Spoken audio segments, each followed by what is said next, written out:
এই যে ফাইনালিস্ট বেরোলো, এখানে দেখলাম যে প্রচুর বুথে প্রচুর জায়গা দেখেছি যেখানে সন্তানদের নাম আছে কিন্তু পিতাদের নাম অ্যাডজুডিকেশন ফেলে গেছে। আসলে এই পরিকল্পনাটা কি? দেখুন, শুভেন্দু কোথাও না কোথাও একটা কথা আছে, যারা সোশ্যাল মিডিয়ায় জুড়ে আছে বা যারা নিউজ রিলেটেড সমস্ত কিছু খবরাখবর রাখে তারা জানবেন যে শুভেন্দু অধিকারী বলছিল আর 5% দরকার, আর 5%, আর 5% হলে আমরা বাংলাকে দখল করে নেব।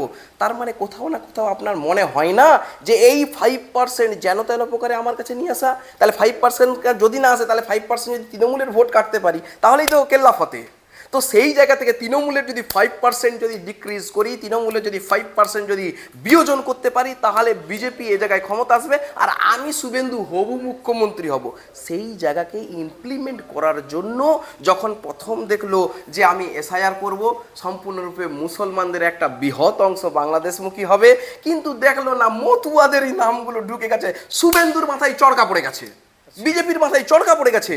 যখন দেখলো এবার মতুয়ার আন্দোলনের নামছে, সেই তখনই কি করলো, সম্পূর্ণরূপে এদের 360 ডিগ্রি ঘুরে গেল, 360 ডিগ্রি বয় বয় বয় বয় করে এদের মাথাগুলো ঘুরে গিয়ে সঙ্গে সঙ্গে বললো না না না, এটা করলে হবে না, চলো এবার এদের মধ্যে কোথায় ভুল ভ্রান্তি আছে, নামের ভুল ভ্রান্তি। প্রথমে কি বলেছিল, 2002 সালে যার নাম আছে সে থাকবে, 2002 সালে যা আছে তার উত্তরসূরি যারা সবাই থাকবে, কোনো অসুবিধা হবে না। কিন্তু দেখেন 2002 সালে নাম থাকার পরেও আজকে পিতার নাম, পুত্রের নাম আছে তো পিতার নাম নেই, আবার মায়ের নাম আছে তো নানির নাম নেই, নানির নাম আছে তো বেবির নাম নেই, ইত্যাদি ইত্যাদি ইত্যাদি কারণে। তো সেই জায়গায় পরিষ্কারভাবে সাব্যস্ত হয়েছে যে 5% ভোট যেন তেন প্রকারে আমাদের ঝুলিতে আসতে হবে। তার মানে কি 5% ভোট নিতে হবে অথবা তাদের ডিক্রিজ করতে হবে, এখানে ইনক্রিজ ওখানে ডিক্রিজ, বা ওখানে ডিক্রিজ এখানে ইনক্রিজ।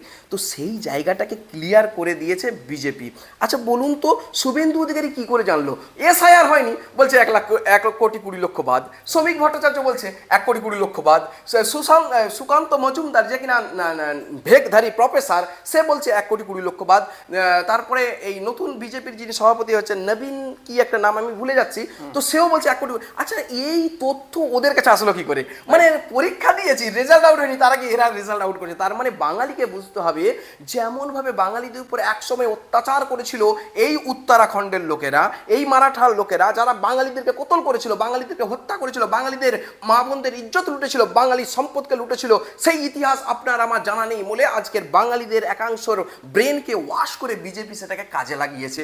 আর সেই জায়গায় আজকের বাঙালি, বিশেষ করে হিন্দু বাঙালি সম্প্রদায়, তারা মনে করেছে যদি বিজেপি আসে মনে হয় আমার সুদিন আসবে। কিন্তু জেনে রাখুন বন্ধু, বিজেপি কোনোদিন বাঙালির বন্ধু ছিল না, বিজেপি বাঙালির শত্রু ছিল, কালো আছে, আজও আছে, আগামী দিনেও থাকবে।